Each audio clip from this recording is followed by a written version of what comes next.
Transport voyageurs, une nouvelle façon de voyager.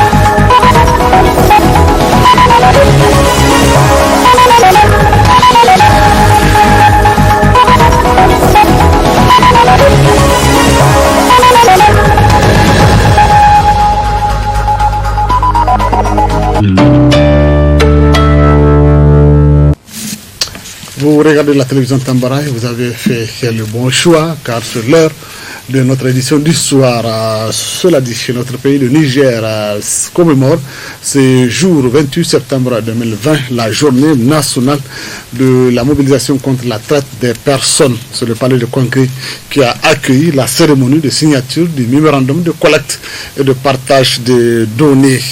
Suivez l'intervention, n'est-ce pas, à cet effet à l'occasion de cette cérémonie. Le but de cette commémoration vise à sensibiliser les populations sur les causes et les conséquences multiples de la traite de personnes, de promouvoir les mécanismes de prise en charge des victimes. Il n'est un secret pour personne que le Niger en matière de traite de personnes est un pays globalisé, montre que les personnes qui en sont victimes sont surtout les travailleurs migrants, en particulier les femmes et les jeunes de couches sociales défavorisées à qui il est miroité une vie meilleure dans les centres urbains. Ainsi, on constate au niveau national un déferlement de personnes, surtout de femmes et enfants, de tout âge, inondant les carrefours et les artères des grandes villes. S'agissant de la traite internationale, les victimes sont transportées clandestinement vers les pays du Nord via le Grand Sahara, affrontant toutes sortes de dangers et subissant de multiples exactions de la part des passeurs. Elles sont souvent contraintes à fournir divers services dans les restaurants ou les bars, dans l'agriculture ou à effectuer des travaux domestiques pénibles et mal rémunérés ou encore à commettre diverses infractions comme le trafic de drogue, le vol ou la mendicité. Mesdames et messieurs, le cas des enfants reste le plus préoccupant aussi bien pour la traite au niveau national qu'international. Les moyens généralement utilisés par les délinquants qui les exploitent sont la menace, le recours à la force ou à d'autres formes de contrainte, l'enlèvement, la fraude, la tromperie, l'abus d'autorité ou d'une situation de vulnérabilité, l'offre ou l'acceptation de paiement ou davantage pour obtenir le consentement d'une personne ayant autorité sur l'enfant. Souvent, ces enfants sont utilisés soit par leurs parents, soit par leurs maîtres, à des fins de mendicité, d'exploitation sexuelle, de travaux forcés ou même soumis à des mariages forcés. C'est pourquoi le thème central retenu cette année pour la célébration de cette journée est l'insuffisance du cadre juridique et institutionnel de lutte contre la mendicité et le travail forcé des enfants. Vous l'avez sans doute compris, il s'agit là de l'intervention du ministre de la Justice, garde de Sceaux, Marou Amadou, à l'occasion bien sûr de cette journée de mobilisation contre la traite des personnes. Toutes nos excuses pour ce qui est de la qualité, de la mauvaise qualité sonore de cet élément. Parlons politique à présent. Le parti RPP Farla a tenu hier matin son congrès extraordinaire au palais de sport de Niamey, en présence d'un parterre d'invités, dont nos reporters. En ouvrant ses assises du RPP Farila, le président du parti a, dans son allocution, adressé ses vifs remerciements et sa gratitude aux différents partis politiques amis ayant effectué le déplacement avant de rappeler les motivations ayant conduit à la création du RPP Farila. Ce parti est né d'une analyse approfondie de la situation politique, économique et sociale de notre parti. Il est né donc de cette analyse de la situation de notre pays et d'une analyse des forces et des faiblesses en rapport avec le fonctionnement des partis politiques analyse ayant abouti à la conclusion de la création d'un nouveau parti. Cette décision a été accueillie de façon unanime et avec beaucoup d'enthousiasme par toutes les militantes et tous les militants des 8 régions du Niger. C'est ainsi donc qu'a vu le jour le RPP Farella, qui se veut être une synthèse de toutes les expériences, de toutes les compétences et de tous les acquis démocratiques de notre pays. Rappelons que ces présentes assises visent à investir le président du parti aux prochaines échéances électorales. Ce congrès intervient à un moment crucial de la vie socio-politique de notre pays. Un moment où tous les partis politiques sont en train de désigner leurs candidats aux prochaines élections générales. En tant que parti nouvellement créé, nous avons aussi le devoir de nous positionner, non seulement pour montrer notre force et notre représentativité, mais également pour conquérir notre place sur l'échiquier national. J'invite donc toutes nos militantes et tous nos militants, ainsi que tous les patriotes sincères, à adhérer aux idéaux de notre grand parti, et je lance un appel à l'unité et à la mobilisation de toutes et de tous pour que triomphent les idéaux du RPP Farella. Le programme que je viens ainsi de décliner, nous comptons le soumettre à la sanction du peuple souverain. Et c'est pour cette raison que le RPP Farella compte investir des candidats à tous les niveaux des élections générales. Enfin, le RPP a affirmé son appartenance à la MRN et son soutien indéfectible aux actions menées par le président de la République, Issoufou Mahamadou. On observe une accalmie ces derniers temps dans le ciel et peut-être c'est cela qui donne des idées à des sinistrés. En effet, les sinistrés victimes d'inondations envisagent de retourner tout simplement dans leur maison, plus précisément sur le site inondé. Zainab Gagra Ibrahim Kantama nous en disent un peu plus. Après la décrue du fleuve Niger et le retrait des eaux dans différents quartiers et habitations, les populations frappées par cette catastrophe commencent à envisager de regagner leur habitation. Ceux qui ont vu leur maison s'effondrer envisagent de construire les maisons en paillotte. Ici, nous y sommes dans l'arrondissement communal Niamey 5, plus précisément au quartier Kirkusei. Ce que nous avons vu cette année, 40 ans de vie à Harobanda, nous ne l'avons jamais vu. Il y a des vieillards plus âgés que moi. Ils ont dit qu'ils n'ont jamais vu ça. Il y a des années où parfois de l'eau drainée par le fleuve passe par les rizières, suit les caniveaux, arrive, mais ça ne fait pas tellement de dégâts comme cette année. Cette année, c'est la catastrophe générale. Et puis, ce n'est pas à Kirkusei seulement. Hein. Si on fait la jeunesse, donc à Kirkusei où je suis, vous le voyez vous-même, ça devenait un village fantomatique.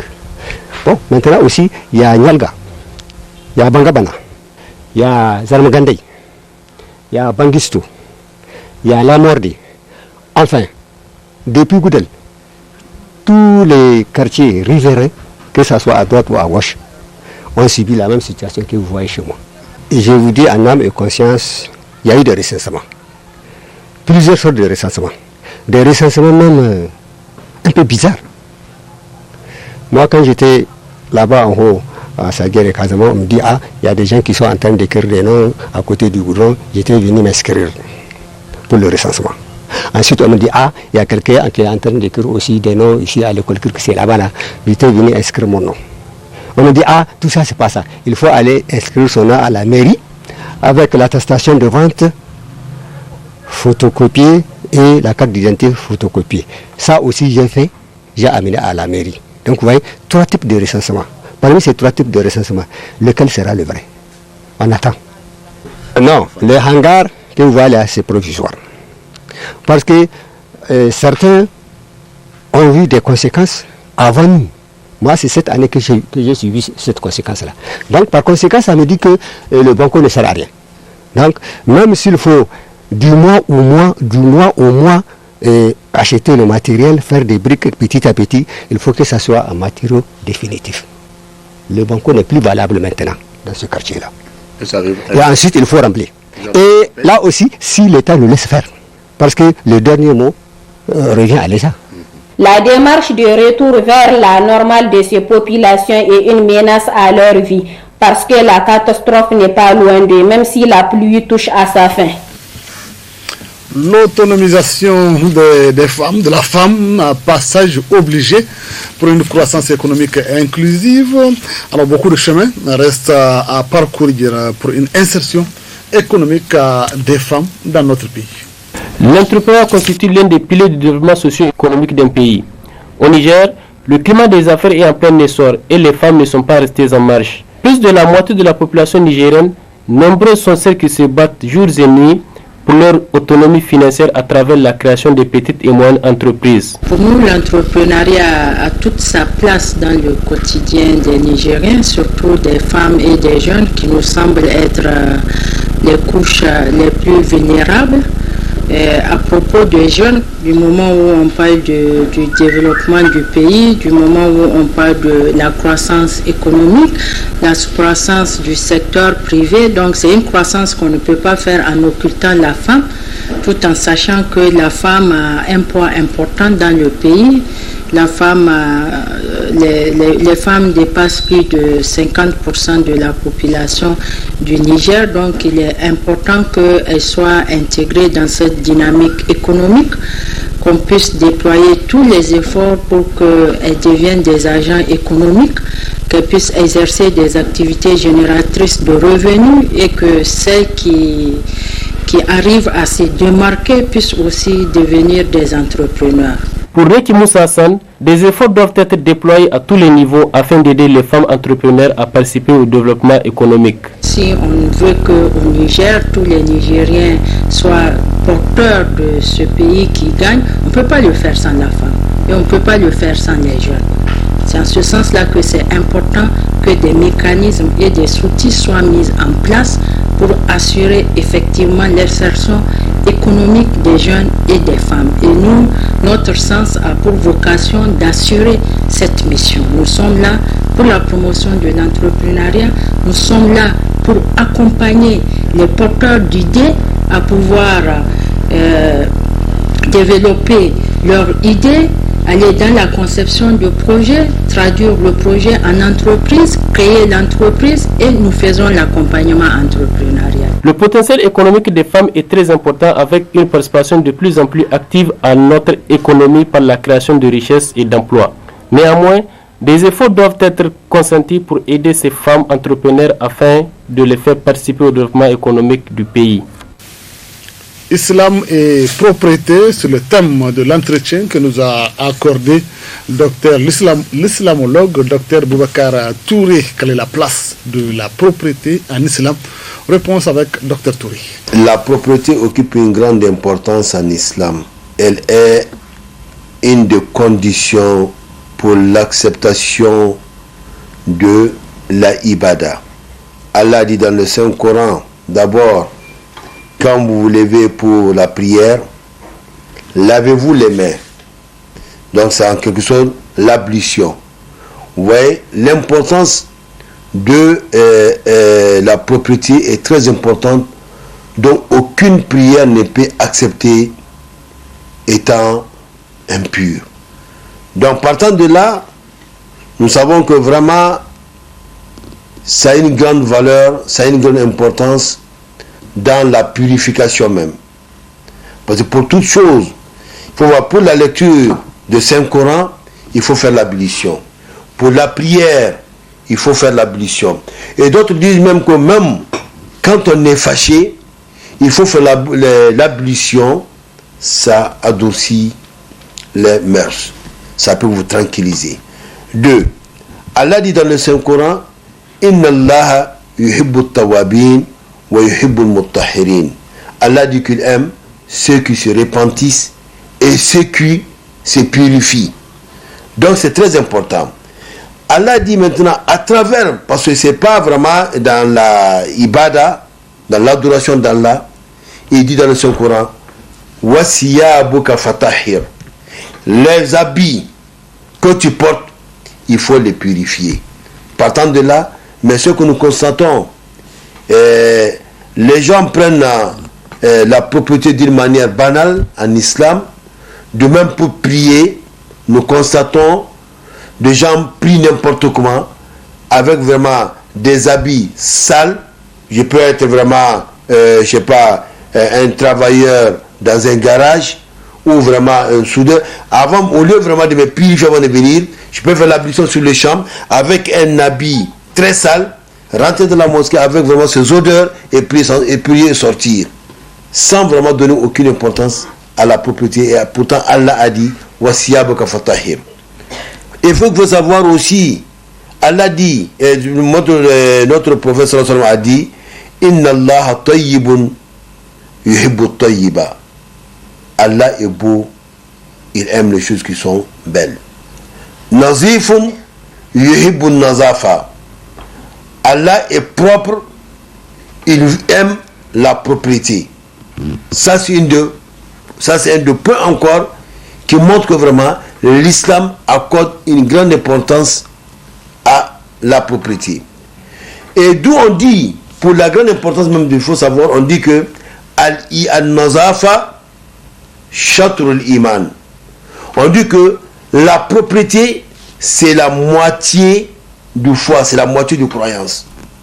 Quand tu cries à Allah subhanahu wa ta'ala, si tu n'es pas propre, cela veut dire que vraiment tu n'es pas au diapason vraiment de la croyance. Pour être pur, pour être un vrai croyant, il faut être propre. Raison pour laquelle vous constatez les musulmans, ceux qui sont vraiment pieux, ils sont toujours propres. Et donc vraiment, la propriété va ensemble avec la prière. Voilà qui me fait à ce journal du soir sur la télévision Tambara. Merci de nous rester fidèles. D'autres informations sur notre site web www.tambara.net et sur YouTube. Excellente fin de soirée à tous. Au revoir.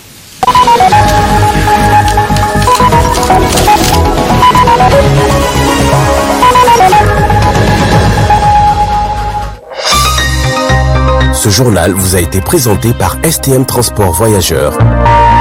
Une nouvelle façon de voyager.